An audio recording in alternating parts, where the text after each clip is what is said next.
I call the meeting of the Urbana Historic Preservation Commission to order. So we have roll call, please.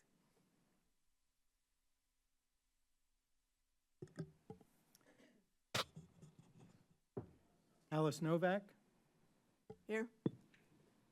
Laura O'Donnell, Here. Dennis Roberts, Here. Trent Shepard, Angela Urban, Here. Andrew Weiss, Here. David Hayes. Here. We have a full agenda except for Mr. Shepard, Yeah. who was excused. All right, so we have a quorum, and the next item on the agenda is approval of the minutes of the meeting of November 2nd, a regular meeting. Are there any additions or corrections to those minutes? Being none, how about a motion to approve? I'll make the motion to approve. Been moved by Dennis and seconded by I'll second. Angie Urban. All those in favor signify by saying aye. Aye. Aye. Opposed? 9, okay. Minutes are approved as written, yay. Public input. Didn't we used to call that something else? Public participation. Yeah, audience participation. Do they have to do something differently now? No? Nope. Does anybody have anything about preservation that they would like to come up and share with us? Okay. All right, so there are no continued public hearings, no unfinished business, no public hearings, no new business, monitoring of historic properties. Staff have been super busy over the last 4 months. We have not been informed of any, alleged infractions. We are still continuing to work with some property owners on submitting applications for things that they have done or are planning on doing, more the former than the latter. So there hasn't been a whole lot of new activity. I will mention that the Lindley House was purchased by the gentleman that I spoke with last year, and at that time his hope was to eventually continue it as a bed and breakfast inn. He had done the necessary work to be able to get his financing, and then as far as I know, I spoke with him after the purchase, he is planning on doing a little bit more restoration, but knows fully that he has to apply for a certificate of appropriateness before he does stuff. Okay. Fingers crossed. Do you have a staff report too? Oh. No staff report. Okay. Madam Chair, could we go back to number 6? I think you just jumped right over it. It's Oh, unfinished business, yeah. I have just a couple things to comment on. May I? Okay. Thank you. All right, so I really want to appreciate the complete notes that were recorded in our minutes concerning our conversation about a possible interest in a design overlay district for the downtown. And we heard that there were some concerns about creating, barriers for development or economic growth. And also we heard that there were people who thought it probably might be a wise idea because even though we have a downtown district, it has no guidance about how infill development might appear or how it might be designed to either be complementary to the downtown or perhaps to be less so. And there was kind of a general feeling that it might be something that we'd like to know more about concerning what were going to be future discussions by Kevin Garcia concerning goals for the downtown. Apparently, he was going to mention this as an option.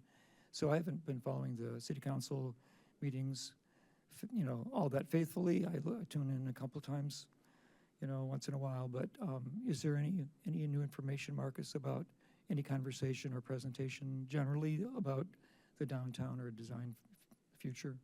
So Kevin Garcia, our principal planner and zoning administrator,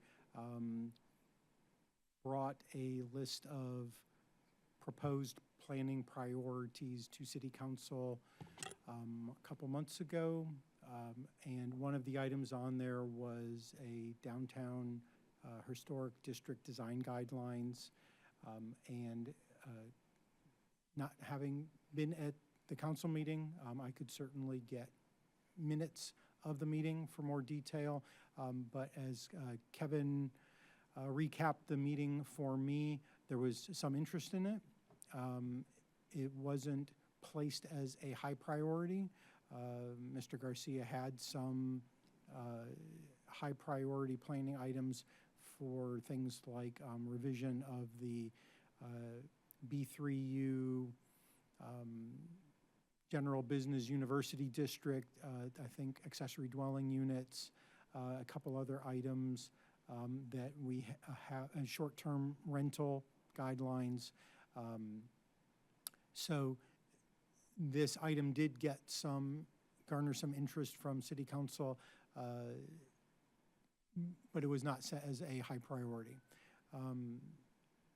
So with that being said, Kevin and I discussed it, and if there is some interest at the commission level to research things like model downtown design district guidelines, historic, specifically, commission members could work together.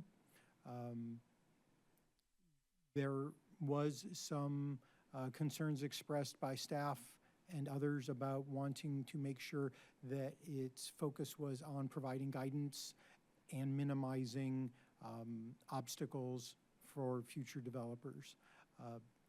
Trying to help promote a complementary downtown atmosphere, ambience, design, as opposed to mixing of, say, non-complementary architectural designs, without putting too many obstacles in people's way for bringing suitable, compatible, desirable development downtown, if that isn't too vague. No, that's really a good summary. I really do appreciate that. And then, if commission members wanted to come up with some thoughts about maybe not necessarily draft language, but some tenets, what the foundations of such a design district would be trying to accomplish and how it would work with our other regulations, like our zoning ordinance and things like that. Right. Yeah, and I know that staff mostly, a lot of the staff's attention it really does have to do with issues of zoning and a proper application of ordinances that we do have. So this would be kind of like a different focus for them. That's why I thought probably the members of the HPC would be more likely to work on it as a group or individually or something like that, and maybe make a proposal. So and then have staff review and give comments and things like that. So I'd be really interested to know if there's people here on the commission who'd like to contribute or put some energy into that kind of a thing. I know I'm still interested in it. I think it's could be of use to enhance the downtown. I'm really thinking enhancing rather than hobbling. So the comments you made about it not being restrictive to economic needs of the community is really important to me as well, because I want to see the city thrive. So anybody who like to connect with me, I really like to hear it. Maybe by the end of the session tonight, and we can do something maybe informally and bring something back eventually. I will mention I tried to confirm with Kevin, how commission members, more than two, would work outside of session, and he was fairly certain that any number of commission members can gather and work and discuss things because decisions aren't being made, but he said he would double check. This is really the first time this has come up for me where one of our boards or commissions has had like a working group or something. Right. So I mean, there are such cool. things as subcommittees, and that Right. could be kind of a way of Yes. doing it, maybe. But yeah, because it's not even proposed and it's not anything that anybody's deciding about, it's just Right. theoretical. It seems like we ought to be able to work on it together, and then once it becomes presented here, then there are issues, that we have to be careful about making decisions. One thing in the public? I would suggest is, for whoever's working on it, you might want to take a look at our other design districts, like the Lincoln Busey corridor, which is an overlay district. The mixed office residential district is actually a zoning district, but it is overseen by the Design Review Board. The Historic East Urbana overlay district. They are all, projects in those are reviewed by the Design Review Board, and they're, architectural, design experts. There's a list of different expertise types that are on there. You might want to consider if there would be some benefit of bringing members of both boards or commissions together. I don't know, because I don't know necessarily all of your backgrounds, and maybe HPC would be bringing enough expertise to be able to review things from the same perspective as they're reviewing them for like certificates of appropriateness. But again, it's a little more than just reviewing a proposed activity to see if it fits in with the historic preservation ordinance. It's looking at the whole corridor now, and now the downtown district. So just, those are things that you might want to look at or not. Because some of you might not have known that we had overlaid districts. I didn't know until I started Oh, yeah, working we do. here. Did you have something else, Dennis, before we move back to the agenda? Well, I don't know. I mean, is the commissioners interested in making a subcommittee to work on it? Or do you want to just I'm interested in taking it a little bit farther forward, and I'd be happy to get input, is what I'm thinking. I have just maybe a question about that. It seems like, given the nature of everything that's implied there, it seems like something that's interdisciplinary, intercommissional, if that makes sense, that that it could be that there's a constellation of people who work on that, where we're one of the players, and you would obviously be a key person for that, or a key instigator.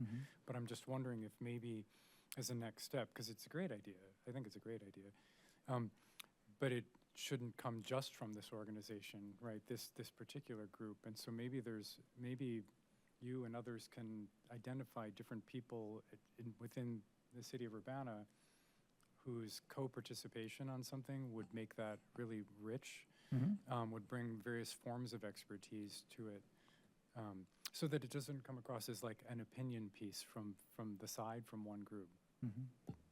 So do you mean like citizens or staff, or? Well, I was thinking, when thinking about it as a constellation, I was thinking of it more as like staff people or commissioners. I mean, different groups within the city. I mean, the mayor herself might be able to say, yes, I can think of 7 people who would be a terrific team for that, and probably you can also. Yeah. Good input.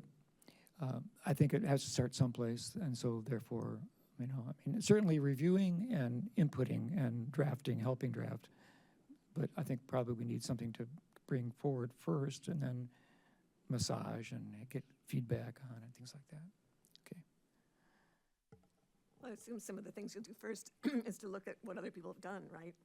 Yes, certainly. Yeah, and there are so many other communities that have these kinds of districts, so that'd be, doing a little research in that area is, of course, real important. We're done with I don't know. Are there individuals who'd like to work on this? Maybe does anyone actually want to say that today, right now, or want to think about it a little bit? Yeah, so, I'm curious, and I do remember the conversation, of course, how we have outlined the minutes from the last meeting.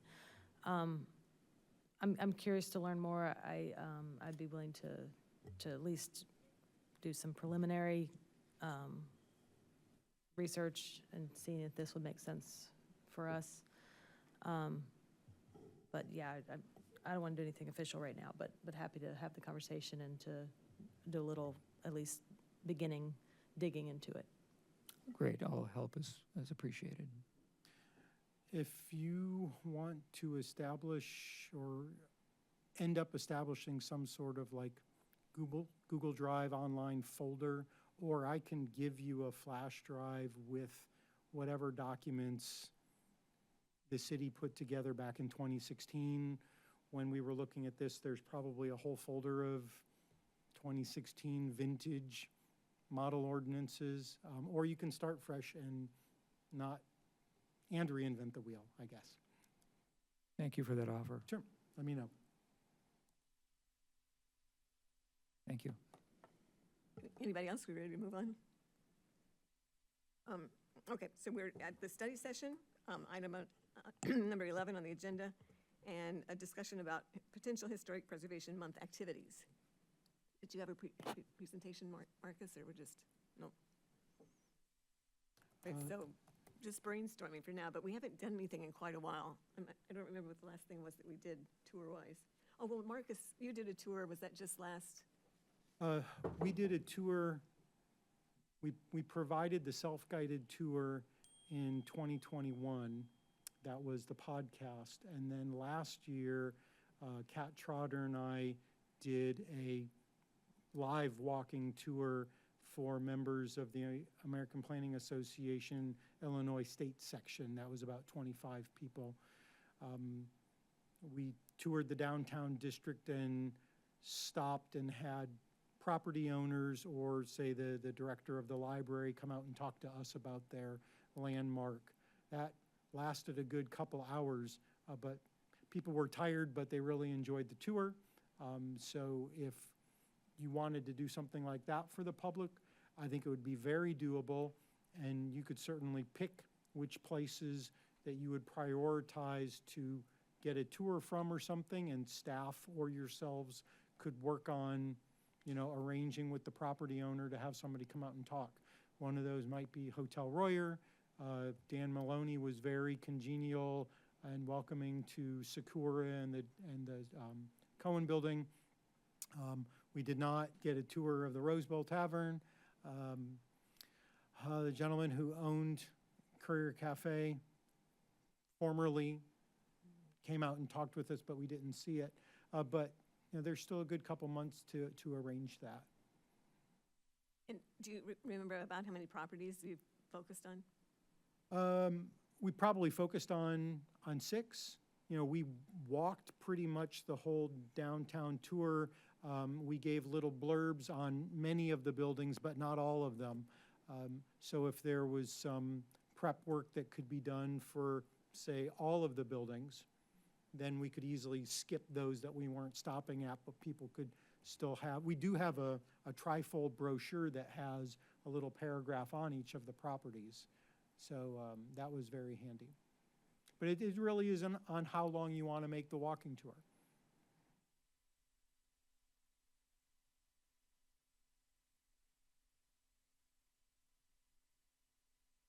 Well, I'm guilty of having dropped a former student's work that she did. I had a student working on QR codes for the storefront windows. And you guys use QR codes all the time. I mean, I just see everybody's got their cameras up and stuff. So anyway, I would like to finish that off. Another incomplete project that needs to be finished. So. Sure. And if there are things where things need printed or whatever, I would like to say that we have a budget for that sort of thing. If you end up with a finished product and, you know, it's paper and it needs laminated and, you know, distributed, and you don't have students to do the distributing or somebody to do the repro graphics, I'm pretty sure we would have a budget for that. That's good. Dennis? Hey, Marcus, is the podcast, is that the one that's the Lincoln podcast? Is that the one about looking for Lincoln or whatever it is called? No, this is a and I can send out a link. It's on Pocket Sites. So if you Google Pocket Sites Downtown Urbana Historic District Tour, you'll actually find 2 of them. One was done 2 years ago for the Imagine Urbana Comprehensive Plan project that was kicking off a couple years ago. And then last year's was a shorter version with a little more mapping done. So it was specifically about the historic district that we Yes. just adopted? Yeah. Oh, so that's cool. I want to mention also that only since 2020, we have the African American Heritage Tour, or heritage tour, I should say, or trail, African American Heritage Trail. And that includes locations in Urbana, and there is a great deal of information on some of the murals that are right here in the city. That might be something to consider in a possible walking tour. Can I jump in? I really liked the Pocket Sites tour. I mean, I found that to be terrific. And I also liked it because I could do it on site, but I could also do it in my imagination. I could do it wherever I was. And so I am really curious about the potential to synthesize, like to actually treat that as a great place to collect all of the tours. Like if we could commit to something, and the QR codes, which is, I learned how to make QR codes about a month ago, and I now use them all the time. It's really been, I mean, I know it's not high tech, but so I think that the potential to put QR codes that would link to that would be really also very rich. But yeah, to consult, like I appreciated so much getting this long list of what was done in ideas from 2020, but also things that have been done before. And so there's a little here and there's a little there, but it seems like if part of the effort could be to consolidate that, then we're growing something that will be relevant the next year too. So maybe each year is about like adding a tour, adding some intersection into that index. Okay. And then, oh, Laura. I think that some people like to do the podcast, the pocket tours, so, because you can do it on your own time. But then there's other people who they want to see a real person leading them around. So I think it's good to have both. I agree completely. Actually, I meant to say that when I was thinking, because there's nothing like being present together in front of something, because of the conversation that can emerge, and somebody can ask a question about that. Right, I was gonna say, you detail can't up ask a there. podcast even if you Mhm. want to. Yeah. They're short, they're concise, but I found it really interesting. I enjoyed it. But yeah, you're right. A longer conversation in front of or inside the work is unbeatable. Yeah, and then another thing that you could focus on is that, we do have a district in the downtown that signifies the different Royer buildings, which are unique because of his unique work here in the community. Some of them have signage on them, which explain the process which Royer worked on, the style of the building, some of its history, which might also be incorporated into tours. It'd be a good place to stop and look at the sign and comment on it, and people could read it, draw their attention to those things which already exist.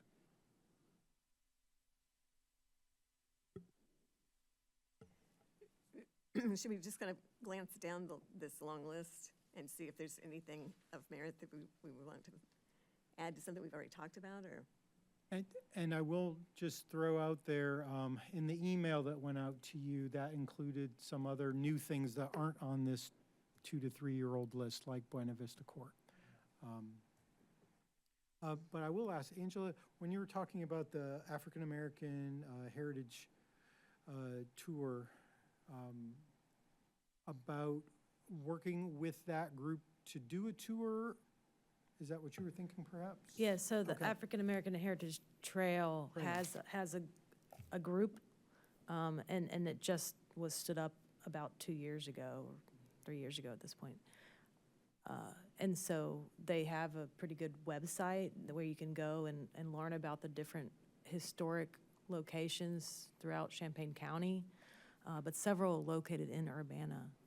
And so either working with them or at least helping to supplement what we're looking at possibly doing.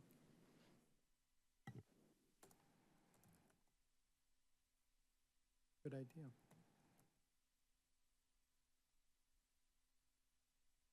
Sorry to interrupt. You can go ahead and review the list. It's fine. I think maybe we just focus on the main headings and not so much the details below, I guess. And mark plaques as something to provide focus. I guess it's true, we could do a tour based on the landmarks, except that's a lot of walking or driving too.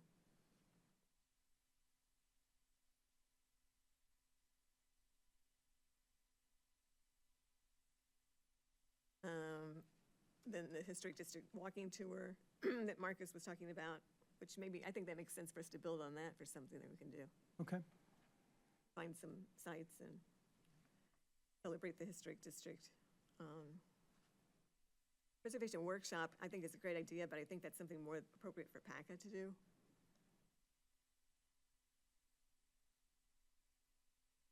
Landmark Hotel tour, I doubt that Mr. Pryor is going to want a tour that early. I mean, I assume they're not going to open until the end of the summer probably, but, They got until August as an 8-month extension. Things are moving along, but I have no idea how far, and May is just around the corner, so he might not need any additional pressure to have Yeah. civilians walking around. agreed.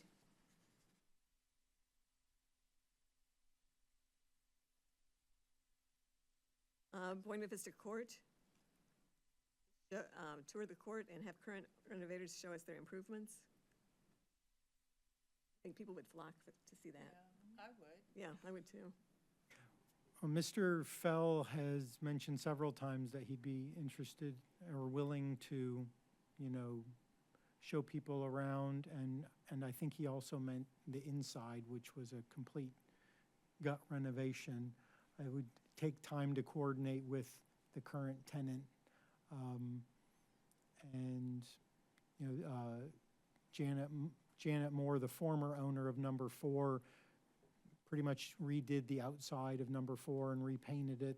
There are, I think number 5 got some painting done, number 8 had some work done and is kind of a work in progress. But it also might instill a little bit of, not thinking of the word, incentivize the current owners if they see that people are interested in their spot, that they all might want to pick up the load and do a little extra work outside. But, I would be willing to contact Andrew or, pass on his contact information if you all wanted to. Yeah, I think that would be great, I think.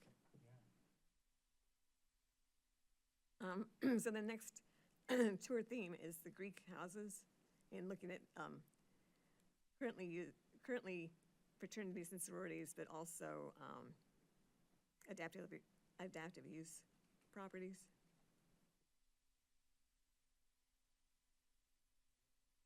No?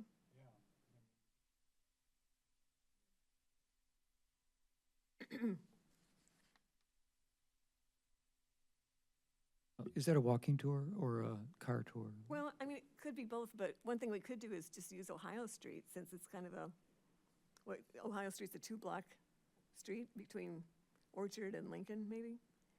And there are one is National Register listed. I think there maybe are 4 Greek houses on that street, and one of them's for sale. Where does Chateau Normand fit in proximity to those? Because that is a really good example. Yeah, it's maybe 6 blocks. Okay. It might be a little far out. Yeah. So then is 713,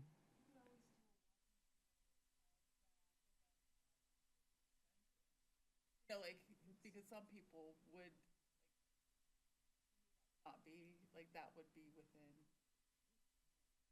It's 6 short blocks, right? Because it's Ohio Street hits Lincoln, and so there's a lot of activity, of interest within Ohio Street within those first 2 blocks from Lincoln, and then it would be just south of there. It could be, I mean, it's within reach.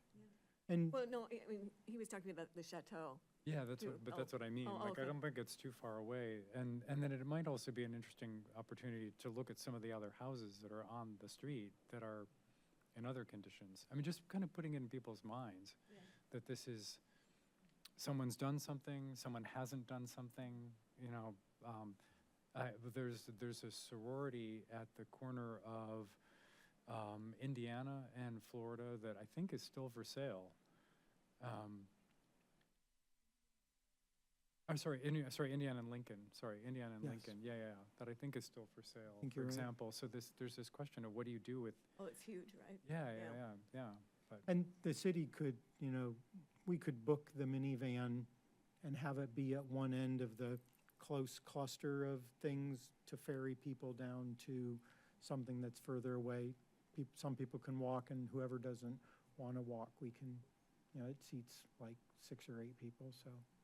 I'm thinking of it in relation to the conversation we had a year ago. It had to do with zoning and questions about, like, how do we actually encourage people to think creatively about, like, repurposing some of these buildings, for example, as senior housing. And so maybe part of the conversation is showing what's there and what's happened, but not with the idea that it's just about making it a cleaner fraternity or sorority, but like, here's a pretty remarkable resource, and how can the future of these be actually really useful, really helpful in that really specific context of West Urbana?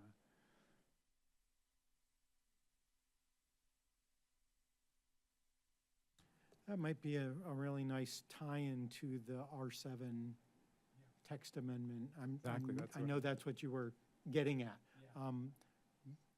As much as the other tour ideas are celebrating the conservation and preservation of history, this would be adding an extra layer of, here's how we make it relevant to the preservation and conservation of stuff that we could lose, moving into the future. So, but I think you've got several good ideas going.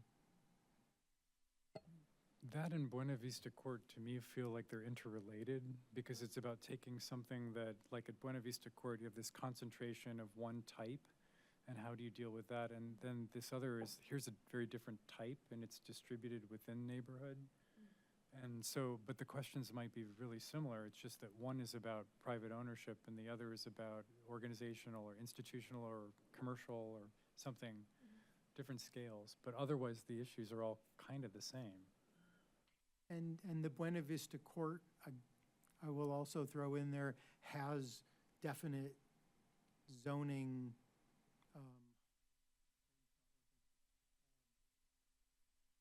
zoning complications, zoning requirements. Normally, every parcel requires frontage on a street. Buena Vista Court doesn't have that. So you couldn't do Buena Vista Court right now because all of the lots need their own frontage on a road. Is that something that if we want small, missing middle housing, should we allow developments like Buena Vista Court to happen again without having to replat? And even if you replatted, you'd still have to get waivers to not require every house to be on a road. So there's a good zoning then discussion. You get people psyched about this really cool little 8-lot development and say, well, too bad we can't do this anymore unless we change our regulations. Oh, I like that. Would any of you go on a building tour that talked more about zoning than anything else? Raise your hands like, yes, me. Yeah, we'll have to get T-shirts made. Any other thoughts? Bike tours, Royer tour, landmarks tour.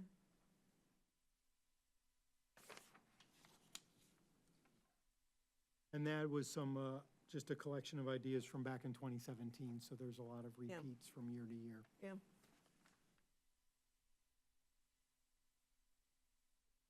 Well, I like the idea of the landmarks tour, really, if we could pull that off. We've got a lot of tour stuff on here, but and whittle the list down a little bit and go from there.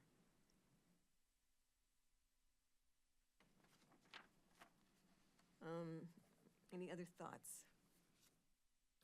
I mean, I imagine one could walk down Main Street and see a lot of interesting things. I mean, some of those are landmarked and some of them are historically signed and others are in disrepair. And it's a doable walk. Anybody can walk that. That's less than a kilometer. And it's a contained area.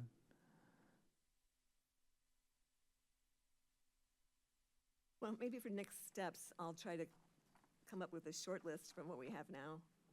And then we probably still need to shorten it from there. I mean, is it possible we could do an activity for once a week for 4 weeks? How realistic is that? All depends on how much assistance you have from your commission members. Staff are willing to assist, but we can't really Organize it? Yeah. coordinate. But like, definitely phone calls, printing, vehicle wrangling, advertising, press releases, things like that, yes.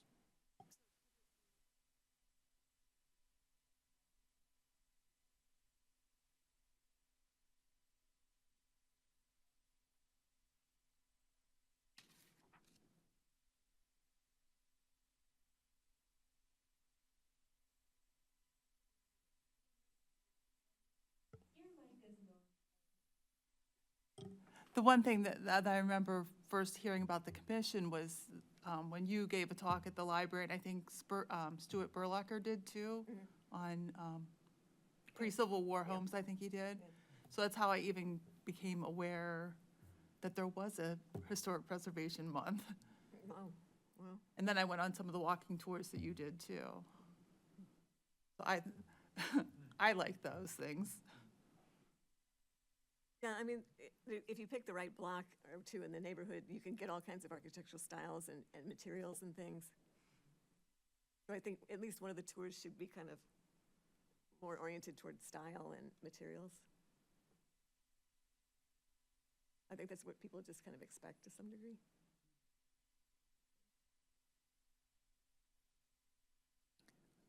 But you could also then do a lecture or a talk. That would be another option during the month, and it could be interesting.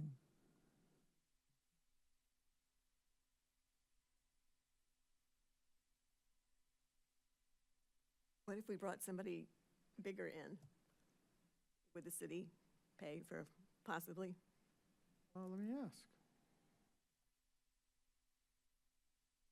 Do you have any thoughts or suggestions or? I don't, but we haven't done anything like that in a long time. Yeah, that'd probably draw interest. Good topic, and a person from the community who's an Any expert. ideas?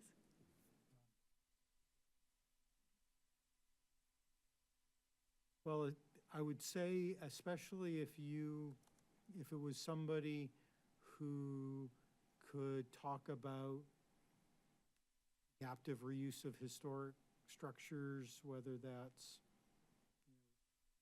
converting large homes or buildings into multiple living units or into mixed use, work, play, sorts of things.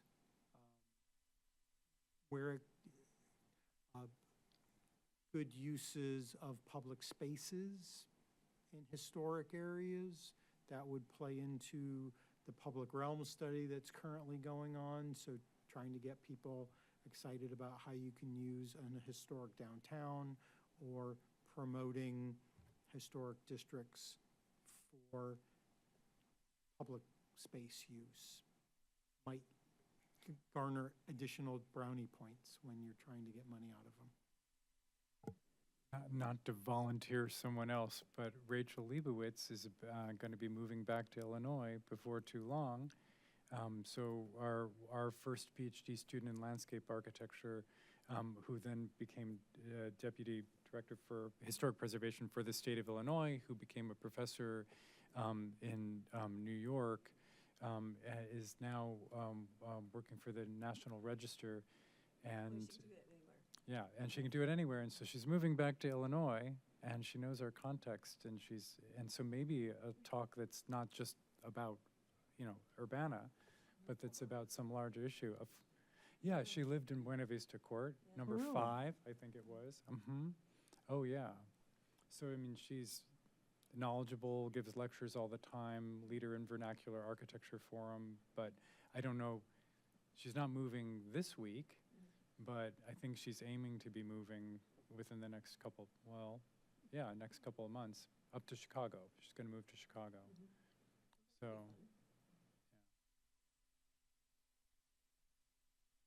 In that you know her, sounds like a really great segue to make a friendly inquiry. yeah, I mean, she lived in Urbana for, quite a while, and lived in Buena Vista Court. There you are, so. I will check on the money thing. And I will pass that on to you.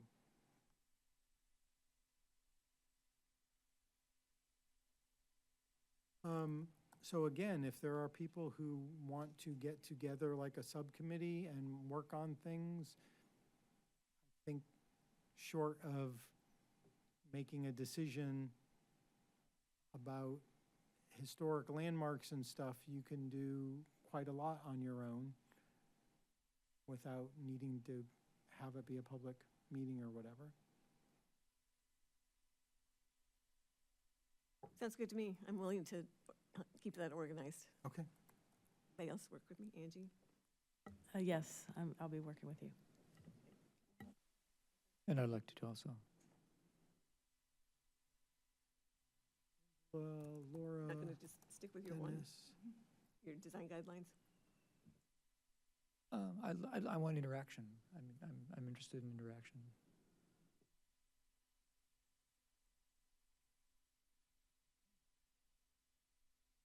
All right, so are we ready to close things up here, really? We've got a pretty good list of things we can do. Time will fly, so. I will try and get minutes, have Terry get minutes done as quickly as possible so that you all can have more record of tonight's thing as a Great. draft minutes. Because I know it's hard to keep track of everything. Anybody in the audience have any questions or comments they would like to share with the commission? You guys are like, whew, less than an hour. Yes. Emily, just come up to the table just so you can use the microphone. Who are our visitors? There are representatives of the UP 211, Local Government Planning and Law. Go ahead and use the mic. I thought that the Buena Vista Court discussion was pretty interesting with kind of retrofitting suburbia and like more mixed-use development. Yeah, good. No, it's good to know what young people are interested in. Yes, Andres, come on up.